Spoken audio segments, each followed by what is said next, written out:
Bueno, la verdad es que, y lamentablemente, ¿no es cierto?, Mandela no va a regresar a la vida política, esta es la verdad. Lo estamos despidiendo a Mandela. Yo creo que lo estamos despidiendo hace unos cuantos días. Hemos visto en este mismo canal películas muy buenas, realmente muy buenas, sobre la vida de Mandela, sobre su padecimiento, 27 años de cárcel, la cárcel diminuta que visitó hace muy poco Barack Obama. Como yo no soy un especialista en Mandela, obviamente que no lo soy, qué mejor que hablar con la gente que sabe, que es un poco la línea central de este programa. Así que voy a presentar a Marisa, Pino. Marisa Pino. Hola. ¿Cómo estás, Marisa? Profesora de la UBA y con un currículum apabullante, pero un máster de estudios africanos o de estudios de África. Y me contás además que ese es un ciclo de cine africano. Sí, hacemos todos los años un ciclo de cine africano, justamente para para mostrar cómo los africanos reflejan su propia historia. En general es difícil ver ese tipo de películas. Y acaba de terminar. Y acaba de terminar, sí. Ya bueno, fue el sexto ciclo. Te comprometemos el año que viene a venir con las películas aquí, ¿no es Claro cierto? que sí, va a ser un gusto. Y Sebastián Lacunza, ¿cierto? Director del Buenos Aires Herald actualmente, y tenés un libro que es Wikimedia Leaks, ¿correcto? Exacto, en coautoría con Martín Becerra. ¿Cuál es el tema del libro? El tema es el abordaje a través de los cables de Wikileaks que filtró Julian Assange, referido a los medios de América Latina, y que era todo un corpus muy interesante que precisamente los medios de América Latina eligieron no contar, porque estaban involucrados ellos mismos, o sus dueños, sus periodistas. Claro. Entonces nosotros hicimos un amplio recorrido por toda América Latina en todos los cables que refirieron a este tema, y los publicamos. Bien, Marisa, ¿qué significa Mandela? Yo creo que Mandela es mucho más que un presidente, un expresidente, es mucho más que eso. Creo que hay un legado Mandela, pero te escucho a vos. Sí, Mandela es una figura que trasciende a Sudáfrica, efectivamente, al continente. Quizás sea una de las personas más conocidas en el mundo, o un nombre que en cualquier lugar del mundo suena y es reconocido por cosas positivas, por cosas de valores que todos queremos compartir, ¿verdad? Me parece que Mandela es una figura que se fue construyendo a lo largo del tiempo.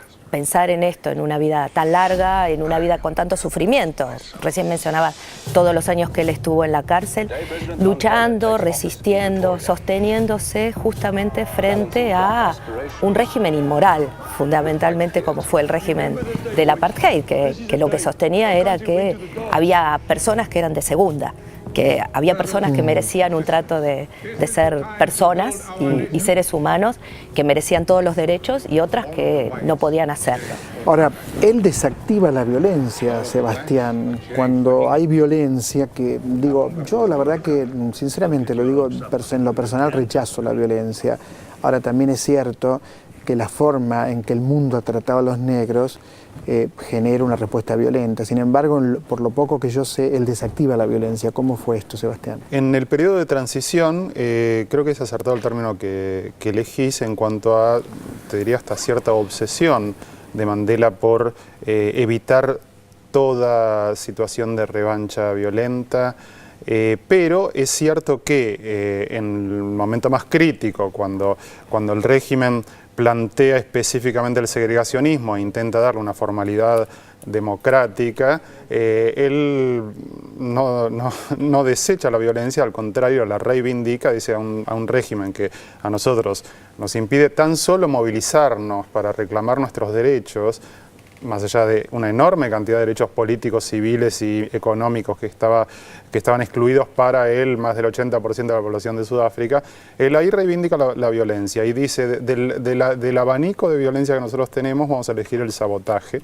Él, de hecho, es uno de los líderes de ese movimiento, un sabotaje que no provoque víctimas, él lo dice de esa manera, y eso, entre otras cosas, le vale la condena más larga que sufrió de 27 años en condiciones espantosas. ¿Cómo lo ves, Marisa, el tema de Mandela y la violencia? Sí, yo también creo que que hay que morigerarlo un poco toda la situación. O sea, me parece que lo muestra él como un gran político, finalmente, ¿no? Que en los momentos donde tenía que pegar fuerte o actuar fuertemente, lo hizo, no dudó, inclusive dejando su familia, dejando todo, e inclusive yendo hasta creo contra alguno de sus principios, ¿no?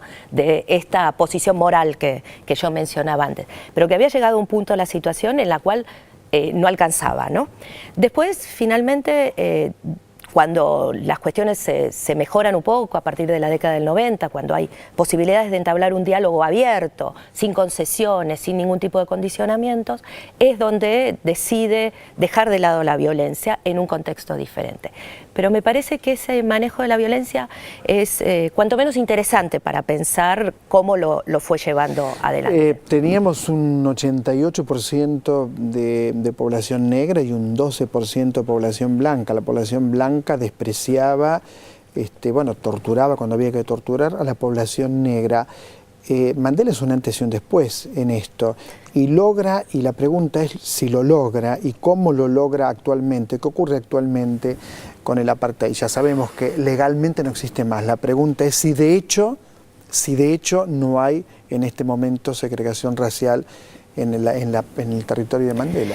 Bueno, hay varias cosas. Yo sería un poquito más cuidadosa y diría, bueno, no el 12% de la población blanca todos torturaban. No, o sea, por supuesto que no, yo hablo del régimen represivo. No, como régimen estamos de acuerdo. Represivos, por supuesto, como en la dictadura argentina. Exactamente. Es mentira que todos fuimos parte. Yo no fui parte jamás, y ustedes tampoco. Exactamente. Con un grupo de animales hacía todo eso. Con un detalle a resaltar, que es que sí, un gran porcentaje de la población blanca votaba al partido de la segregación, ¿no? Que eso es me parece perfecto lo que dice Marisa, claro. Pero es un dato muy particular de Sudáfrica que involucra a una minoría blanca casi por completo. Sí. ¿Qué enseñanza deja Mandela más allá de su actuación política concreta en un periodo histórico concreto? ¿Qué es lo que nos deja?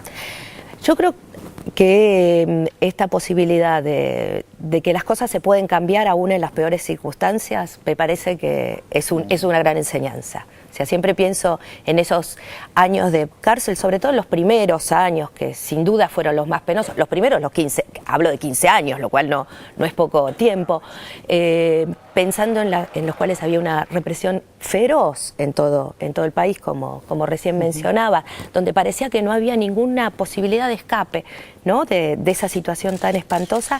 Él seguía construyendo, ¿no? Y seguía pensando que su causa era justa, que tenían que llevarla adelante, tratando de convencer a quien tuviera adelante, que en ese caso eran los carceleros, por ejemplo, ¿no? Entonces, tratar de construir aún así, convencido de que era justo, justamente. En varias películas que vi para hacer esta nota, vi algunas películas, hay carceleros que se hacen amigos de Mandela, que lo quieren, que lo respetan.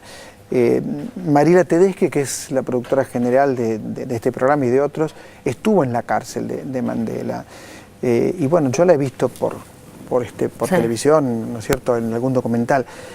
Hay que estar ahí todo ese tiempo y mantener una moral, porque mantiene una moral.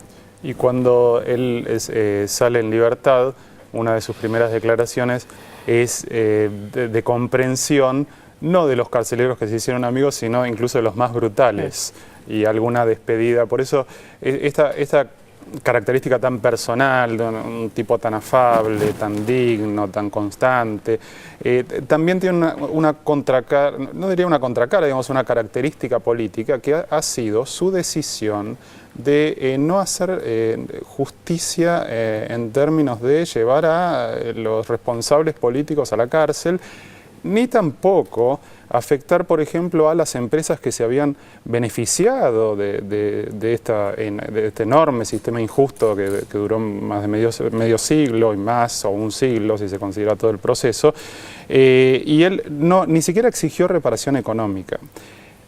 Me interesa introducir este tema porque es un tema que todavía se discute dentro de la ANC, el gran movimiento que gobierna Sudáfrica. ¿Cuánto más pudimos hacer en el periodo de transición? ¿Cuán cortos nos quedamos? E incluso se quedó Mandela en el periodo de transición. Pensaba en la Argentina. nosotros también, los argentinos, somos un ejemplo de llevar los genocidas a la cárcel y que mueran en la cárcel, gracias a Dios, como corresponde, ¿no es cierto? Me parece que ese es el único camino ético posible, aun cuando no se pueda llevar a fondo la justicia. Digo, hay muchos torturadores que deben andar caminando por la calle. Sin embargo, me parece que hay que estar siempre trabajando con la ley. Me parece, ustedes corríjanme si me equivoco, que ese fue el camino de Mandela cuando tuvo el poder, no fue el camino de la venganza. Sí, yo creo que hay diferencias grandes con Argentina, ¿verdad? Entonces, siempre hay que tener en cuenta que en el caso sudafricano fue una solución negociada, consensuada entre los principales grupos. No podemos decir que hay vencedores ni hay vencidos. Pero perdóname, vos sos la que sabe y yo no, sí. Negocian porque no les queda otra, no es porque quieren negociar. Sin duda, pero... Negocian porque no hay margen, es como decir, bueno, ¿qué pasó en el Cordobazo, en la Argentina? O sea, acorralar a la dictadura, pero no es que la dictadura dice, uy, ahora veo que hay gente a la que tengo que escuchar. Me parece que también en Sudáfrica los blancos querían seguir manteniendo lo que siempre habían mantenido. Ahora, sí, claro, con disturbios y con tanta presión es muy difícil soportarlo. Sin duda, pero en ese caso, cuando se sientan en la mesa de negociaciones, no hay nadie que pueda imponer. Entonces, todos tienen que hacer concesiones. Seguramente si el Congreso Nacional Africano o alguna de las otras organizaciones políticas africanas hubieran ganado por la lucha armada, por los disturbios y demás, probablemente la situación hubiera sido otra. Hay que tener en cuenta eso a la hora de pensar la transición sudafricana. Entonces, me parece fantástico ahora que se empiece a discutir la transición sudafricana, que en muchos casos se presentó como un modelo a seguir adelante. Y entonces hay que verla en ese contexto, hay que volver a pensarla. ¿Cuáles fueron las condiciones específicas? ¿Cómo estaban? ¿Cómo eran las situaciones? ¿Qué otras consecuencias hubiera habido de haber sido para entender más esto? Y entonces... poder pensar más, bueno, qué cosas hubo de errores en esa transición que traen ciertas consecuencias que hacen que hoy, como recién mencionabas, todavía en Sudáfrica se viva en una situación de desigualdad. Última pregunta, ¿hay algún heredero de Mandela, heredero político? ¿Ustedes piensan que hay un líder en Sudáfrica, no digo de la estatura de Mandela, pero aunque sea un poco menos, pero capaz de poder llevar adelante esta dirección que parecería ya que es irreversible? En realidad, hay un partido de gobierno, sí, claro, ¿no? Un movimiento de gobierno que aporta emergentes, ninguno de la estatura moral de Mandela, incluso con muchos también problemas de corrupción. Y el año pasado hubo una represión en una mina, murieron 32 trabajadores. El tema es que lo llevó a cabo la ANC, o sea, el movimiento de Mandela llevó a cabo esa represión del estilo de las que llevaba en su momento el régimen del apartheid. Para pensarlo, pero lo vamos a extrañar, Mandela, me Sin parece. duda, claro que sí, sí. ¿no es cierto? Sí, sí. Marisa, Sebastián, muchas gracias. Muchas gracias. Muchas gracias. Aprendemos, en otra trama aprendemos con gente que sabe mucho y por supuesto vamos a pasar cine sudafricano seguro el año que viene, de eso no tenga ninguna duda. Enseguida regresamos, este es un programa que transmitimos para todo el país por la televisión pública, por supuesto.